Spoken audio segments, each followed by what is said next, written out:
शबर जातीय संशोधन पर उत्कल शबर महासंघर सरकार निकट में दाबी सांबादिक सम्मेलन में सूचना अमूल्य कुमार दास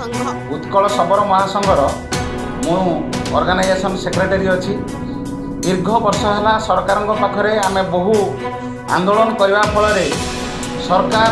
आम जाति को तदंत शेष करिसेंती एवं सही तदंत रिपोर्ट को वर्तमान SC/ST डेवलपमेंट रे रखा जाइछि ताहाकू आमे दाबी करूछु जो जनक ना 3टा 4टा 5टा पट्टा अच्छी केला नलुआ शबर केला आज्ञा शबर तो ST केला तो SC जनक ना शबर केला पट्टा जनक ना खाली नलुआ पट्टा नलुआ कास्टिजिम लिस्ट रे नाही आमर ट्रेडिशन ऑक्युपेशन एवं जहाँ आमर अच्छी समस्त को तदारक करा जाइछि राज्य सरकार तरफरु एवं आमे माननीय मुख्यमंत्री को एतिक आम तरफ आम अनुरोध करुचु आम जाति को संशोधन करा जाई शबर जातिर मान्यता दि जाऊ आदि न हो आम जिला स्तर आरंभ करी तहसिल आरंभ करी विधानसभा पर्यंत अचल करूँ एवं आम आंदोलन करने को पछेबू नहीं। श्री रवींद्र दास उत्कल शबर महासंघर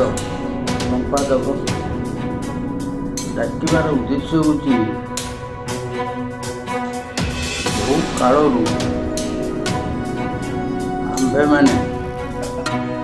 शबर जातिर लोक आमर चाली चरण परंपरा ऐक्य सबकि शबर आदिवासी परंपरा आम चली आसु से आम SC कैटेगोरी लोक किंतु आमको SC जोटा SC कराई SC काटी आमको ST कैटेगोरी अंतर्भुक्त कले आम सरकार प्रति आमर आनुगत्य राज्य स्तर मुख्यमंत्री को दाबी पत्र देइथलु से बाद इनक्वारी इनक्वारी हो सारा पर जो आमर कौन पढ़ा कथा TSC जो पढ़ा कथा अवश्यकता पड़े से शीघ्र TSC पकई कास कराइले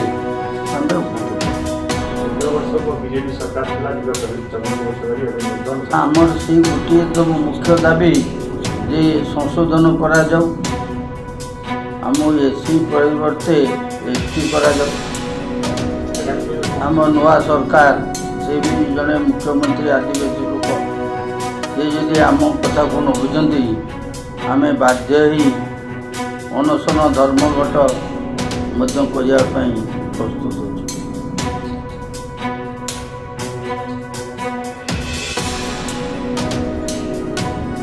भद्रक रमेश चंद्र पति रिपोर्ट खोज खबर न्यूज।